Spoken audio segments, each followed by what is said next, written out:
The story is titled Blind but Not Broken. They thought my darkness made me weak, but they never saw the fire I carried within. My name is Adaora. I lost my sight when I was just 10 years old. It was supposed to be a simple case of measles, nothing serious, but a combination of delayed treatment and a negligent clinic in my rural village in Enugu turned what could have been an ordinary childhood illness into a lifetime of blindness. At first, the world was silent and black. Then it became filled with whispers of pity. I could hear them even when they weren't speaking. So unfortunate, such a beautiful child. Who will marry her now? She will be a burden for the rest of her life.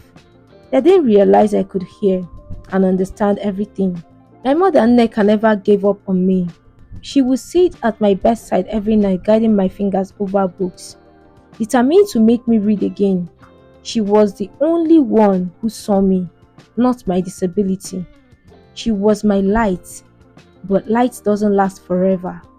She died when I was 17.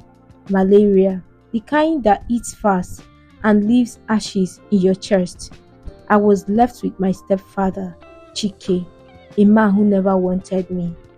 I always knew he didn't love me, but I had no idea how deep his resentment went until the night he tried to sell me. Chike had debts, gambling, and loan sharks. I overheard him on the phone one evening. She's beautiful, even if she's blind. She's untouched. You know what that means in our culture. I was to be sold to an old man in the next village. I was 18. The man was in his 50s. I ran, or at least I tried. That night, I slipped out in the dark, guided only by memories, the rhythm of my cane, and the ghost of my mother's voice, whispering courage into my ears. I arrived in Lagos 3 days later, dirty, hungry, and scared, but Lagos didn't care. He didn't care that I was blind. He didn't care that I was running from evil. It was a city of noise, motion, and madness, but it also held my future. I met a woman named Ireti at a bus stop. She was a volunteer at a center for the disabled and helped me get a place in a woman's shelter.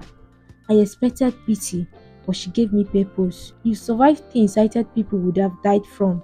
You are not broken. You are blind, yes, but not broken. That was the first time I heard that phrase. It stayed with me like a prayer. With Ireti's help, I joined a vocational school and learned how to type with a speed and accuracy. My fingers became my eyes. I learned how to use a screen reader. I became an expert in computer repairs. Surprisingly, people were shocked. How can you fix a computer when you can't see? They would ask. But I didn't need to see colors or lights. I felt heat. I understood logic. I followed patterns. I memorized every wire's location. Soon, I was fixing more laptops than most sighted technicians in the center. By the time I turned 23, I was not just surviving, I was thriving. That was when I met Emeka.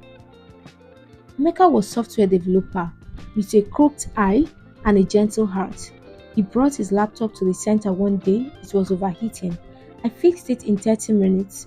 He kept coming back, first with excuses. Oh, can you just help me update this?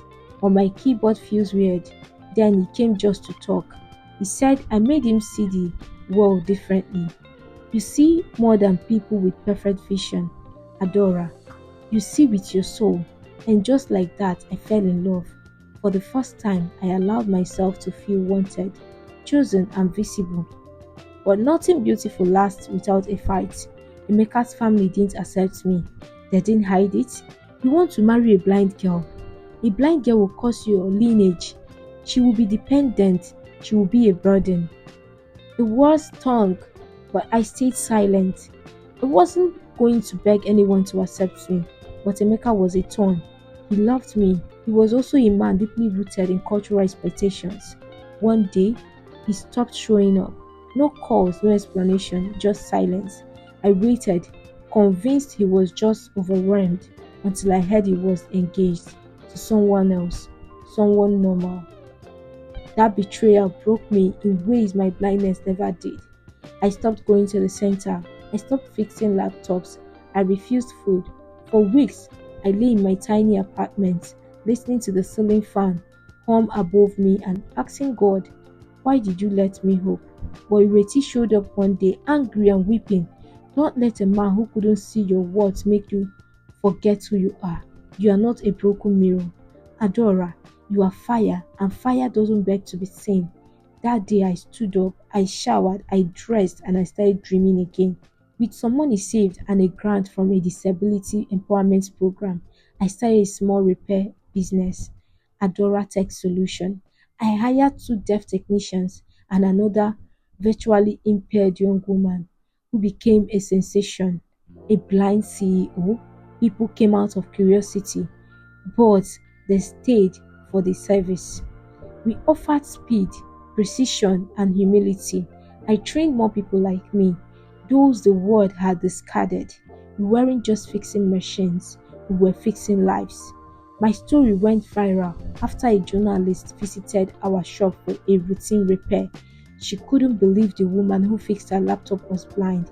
She featured us in an online article titled The Woman Who Sees with Her Hands. It exploded. Interviews, donations, and awards. But all I could think was, if only my mother could see me now, or maybe she was seeing me. One afternoon, a customer walked into the shop. His voice stopped me cold. Hi, I don't know if you remember me. It was Emeka. His voice was softer now, like he had aged emotionally. I made a mistake, Adora. I was weak. I let them scare me. I thought I needed someone perfect, but perfect doesn't exist. I have thought about you every day. I didn't speak. I understand if you hate me. I just wanted to say sorry.